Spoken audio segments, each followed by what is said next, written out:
నమస్తే. బీఆర్కే భక్తి ఛానల్కి స్వాగతం. నేను పద్మ. ఈ రోజు మనతో పాటు స్టూడియోలో ఉన్నారు ప్రముఖ ఆధ్యాత్మికవేత్త డాక్టర్ అనంతలక్ష్మి గారు. అమ్మని అడిగి మనకున్న సందేహాలన్నిటి కూడా నివృత్తి చేసుకునే ప్రయత్నం అయితే చేద్దాం. నమస్తే అమ్మ. నమస్తే అమ్మ. అమ్మ, ఈ మధ్య కాలంలో ఎక్కువగా చూస్తున్నది ఏదైనా ఉందంటే భార్యాభర్తలు విడిపోవడం. అవునమ్మా. సో అలా విడిపోకుండా కాస్త వాళ్ళు కలిసిమెలిసి ఉండాలంటే కనుక భార్యాభర్తలు కలిసి చేయాల్సిన పనులు ఏమైనా ఉంటే కాస్త వివరిస్తే. ఒకళ్ళనొకళ్ళు అర్థం చేసుకోవాలమ్మా. ఎప్పుడైనా సరే కలిసి ఉండాలి అంటే ఈ గో అన్నదాన్ని యూ గో అంటే అప్పుడు కలిసి ఉంటారు. ఎగ్జాక్ట్లీ. ఈగో ఎక్కువైపోయింది. అవునమ్మా. దాని కారణంగా కలిసి ఉండవలసినటువంటి అవసరం తప్పట్ల.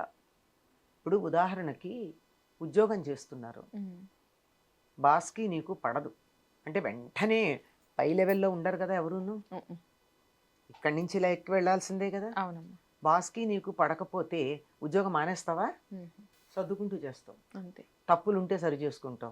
బయట అరిచే వ్యక్తి మగవాడు కానీ ఆడది కానీ బాస్ దగ్గరికి వెళ్ళేటప్పటికి అని కోపాన్ని లోపల మింగుకుని పైకి మాత్రం అని ఇహిహిహి అని పళ్ళికిలిస్తూ మాట్లాడతారు. ఇది అక్కడ నువ్వు చేస్తున్నావు, ఇంట్లో నువ్వు అది చెయ్యక్కర్లా, లోపల దాచిపెట్టుకుని పళ్ళికిలించక్కర్లా. నీ మనసులో ఉన్న అభిప్రాయం చెప్పి ఇది నాకు నచ్చలేదు అని నిర్మోహమాటంగా చెప్పుకోవచ్చు.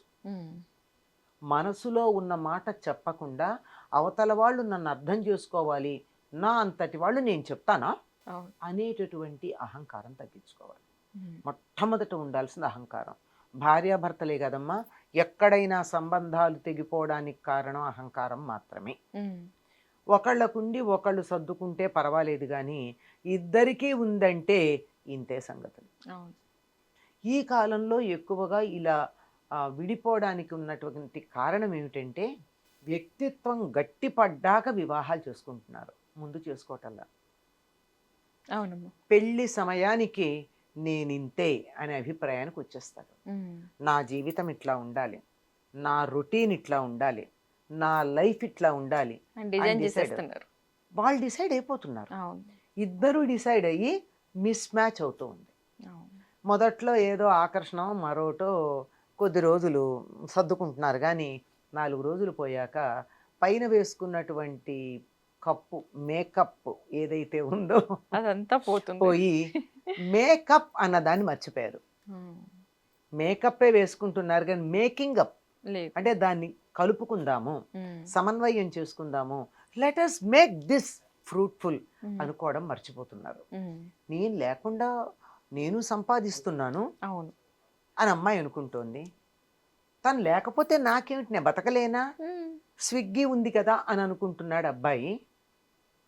అంతే కదా, బయట నుంచి ఆర్డర్ పెట్టుకోవచ్చు, తినచ్చు. అదే కదా అనుకుంటున్నారే తప్ప ఇద్దరూ కూడా యవ్వనంలో ఉన్నప్పుడు, ఆరోగ్యం బాగున్నప్పుడు, 10 మంది నీ వెనకాల ఉన్నారో నువ్వు అనుకుంటూ ఉన్నప్పుడు, నిజంగా ఉన్నారు కాదు, నువ్వు అనుకుంటూ ఉన్నప్పుడు ఇట్స్ ఓకే.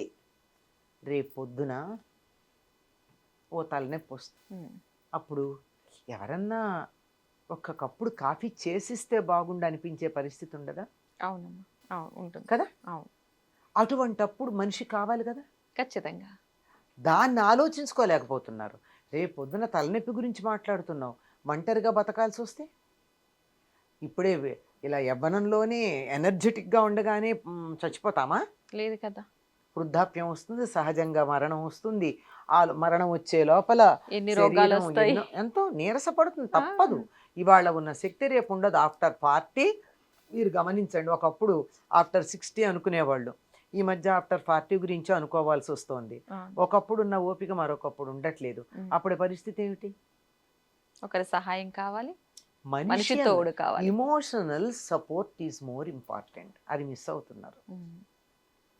ఏదన్నా ఇప్పుడు ఆఫీస్లోనే ఏదో తేడా వచ్చింది, నాకు ఇవ్వాల్సిన ప్రమోషన్ మరో వాళ్ళకి ఇచ్చారు, ఇంటికి వచ్చి ఎవరితోనో షేర్ చేసుకోవాలా? షేర్ చేసుకోకపోతే బీపీ పెరిగిపోతుంది, లేదా వేరే కారణంగా ఉంటే డయాబెటీస్ వస్తుంది, లేదా హార్ట్ అటాక్ వస్తుంది. షేర్ చేసుకుంటే రాదు. షేరింగ్ కోసం కావాలా సంగతి మర్చిపోతున్నారు. పాలు నీళ్లలాగా కలిసి ఉండమని పూర్వులు చెప్పారు. నూనె నీళ్లలాగా కలిసి ఉంటే ఎట్లా? పాలు ఉప్పులాగా కలిసి ఉంటే ఎట్లా కదా. కనుక కలవడానికి సిద్ధంగా ఉండాలి. వివాహం చేసుకోవడానికి ముందు సర్దుబాటుకి సిద్ధపడాలి. సర్దుకుంటాను కొన్ని విషయాల్లో అనుకోవాలి. ఎందుకంటే ప్రపంచంలో ఎవ్వరూ పర్ఫెక్ట్ కాదు, including the person who is thinking.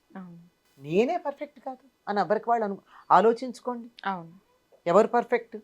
మరి నాలో ఉన్న లోపాలు ఉన్నాయి కదా, నేను అవతల ఎదుటి వాళ్ళల్లో ఉన్న లోపాలను నేను ఎందుకు సర్దుకోలేను, అర్థం చేసుకోలేను?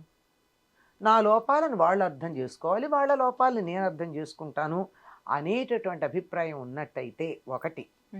రెండోది, జీవితం ఇంకా చాలా ముందు ఉంది. ఆధునిక విజ్ఞానం, వైద్య శాస్త్రం చాలా అభివృద్ధి చెందాయి గనక ఆయుర్దాయం కూడా పెరుగుతుంది. ఆయుర్దాయం పెరుగుతుంది కానీ మందులతో పాటు అనుపానాలు చాలా చేసుకోవాల్సి ఉంటాయి. వాటన్నిటి కోసం నేను సర్దుకోవాలి కదా, సిద్ధపడాలి కదా అనేటటువంటి ఆలోచన లేదు. మొట్టమొదట ఐ అనే ఫీలింగ్ పక్కన పెట్టి వి అనే భావన, మేము అనే భావన రావాలి. నేను ఎప్పుడొక్క మాట చెప్తానమ్మా, ఒక కప్పు కింద ఇద్దరు కలిసి ఉండలేకపోయిన తర్వాత దేశం సమైక్యంగా ఎట్లా ఉంటుంది? Just think of it. అవునమ్మా. ఈ దేశం అంతా కలిసి ఉండాలి, ప్రజలందరూ ఐకమత్యంగా ఉండాలి, సమాజం అంతా ఒక్క మాట మీద ఉండాలి అంటే అవకాశం ఉందా? ఇంట్లో ఇద్దరు కలిసి ఉండలేకపోతున్నారు కదా, అందరూ కలిసి ఎట్లా ఉంటారు? అవునమ్మా, అవును. సర్దుబాటు అన్నది చాలా అవసరం. ఈ సర్దుబాటు లేకపోబట్టే ఒకప్పుడు అనేకమైనటువంటి జంతువులు నశించాయి. డైనోసార్స్ లాంటివన్నీ వచ్చే మార్పులకు సర్దుకోలేదు, జాతి నశించింది. ఇక్కడ జాతి కాకపోయినా వ్యక్తులు నశిస్తారు. అలా నశించకుండా ఉండడానికి, నాశనం కాకుండా ఉండడానికి నేను ఏం చేయాలని మనుషులు అనుకుంటే చాలమ్మా.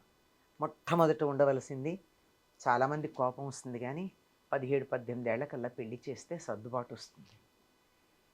25 ఏళ్ళు దాటాక కొంచెం కష్టమే సర్దుకోవటం. అన్నీ తెలిసిపోతే అహంకారం పెరుగుతుంది. ఎందుకంటే ఉద్యోగం చేశాక అంటారు, ఉద్యోగంలో నేను సెటిల్ అవ్వాలంటారు. అప్పటికి 10 మంది మీద వీళ్ళు పెత్తనం చేయడం అలవాటు పడతారు, ఇంట్లో కూడా పెత్తనం చేయాలనుకుంటారు కదా. అవును. అప్పుడప్పుడే ఉంటే సర్దుకోవడం, ఆ ఉద్యోగంలో ఎలా సర్దుకోవడం నేర్చుకుంటారో ఇక్కడ కూడా సర్దుకోవడం నేర్చుకుంటారు. అవును, అలవాటు. సెటిల్ అయ్యాక వివాహం చేసుకుంటాను అన్నది చాలా పొరపాటు అభిప్రాయం. దానివల్ల ఎక్కువ సమస్యలు వస్తున్నాయి. తర్వాత ఇంకోటి ఏంటంటే బాహ్యమైన ఆకర్షణలు, చదువుకునే రోజుల్లో ఉన్న ఆకర్షణలు, అవి తర్వాత నీతి నియమాలు లేకుండా ప్రవర్తించడానికి సిద్ధపడడాలు. అందులో ఒకళ్ళకి కొంచెం నీతిగా ఉండాలనిపిస్తే రెండో వాళ్ళు దారి తప్పారనుకున్నప్పుడు కలిసి ఉండడానికి ఇష్టపడకపోవటాలు, ఇలాంటివి అనేక కారణాలు ఉంటున్నాయి. కానీ దానికి కూడా సర్దుకుని ఉండగలగడం కలిసి ఉండడానికి కారణం. ఉండలేరు, కానీ చాలా కష్టం, చాలా కష్టం. ఒకళ్ళు నీతి తప్పారంటే రెండో వాళ్ళు సర్దుకోలేరు. మేం తప్పితే పర్వాలేదు కానీ నువ్వు తప్పకూడదు అనేటటువంటి అభిప్రాయంతో ఉంటారు. దీన్ని కానీ సర్దుకోగలిగారంటే వీలైనంత వరకు ఒకసారి వివాహం అయ్యాక ముందు కూడా అఫైర్స్ ఉండకుండా ఉండడం మంచిది. ఒకవేళ ఉన్నా వాటిని పక్కకు పెట్టి మళ్ళీ వాటిని గుర్తు చేసుకోకుండా వాటి ఛాయ రాకుండా ఉంటే బాగుంటుంది. ఏమంటాడంటే రవీంద్రనాథ్ ఠాగూర్ ఒక మాట అంటాడండి, chastity is the gift that you are going to give to your partner అంటాడు. శీలం అన్నది నీ జీవిత భాగస్వామికి నువ్వు ఇవ్వబోయేటటువంటి బహుమానం అంటాడు. అంతే, అంతకన్నా గొప్ప బహుమానం ఏముంటుంది? అది లేకపోవడం వల్ల చాలా విచ్ఛిన్నమవుతున్నాయి. ఎక్స్ట్రా మ్యారిటల్ అఫైర్స్, వివాహేతర సంబంధాలు విడిపోవడానికి చాలా కారణం అవుతున్నాయి. కానీ అవి నిలుస్తున్నాయా? అవి నిలవవు. ఇక్కడ పకడ్బందీగా పెద్దలందరూ కుదిర్చి దగ్గర ఉండి చాలా గట్టిగా ఏర్పాటు చేసిన బంధాన్ని సాక్షిగా ఆ బంధాన్నే మీరు బ్రేక్ చేసుకున్నప్పుడు మిగిలినటువంటి ఆకర్షణల వల్ల వచ్చినటువంటి బంధాలు ఎంతకాలం ఉంటాయి? అంత సింపుల్ లాజిక్ మర్చిపోతున్నారు. ఎందుకంటే దీనికి అంతటికీ కారణం చిన్నతనంలో మోరల్ వాల్యూస్ చెప్పి పెంచకపోవడమే కారణం. Elders should be blamed for this.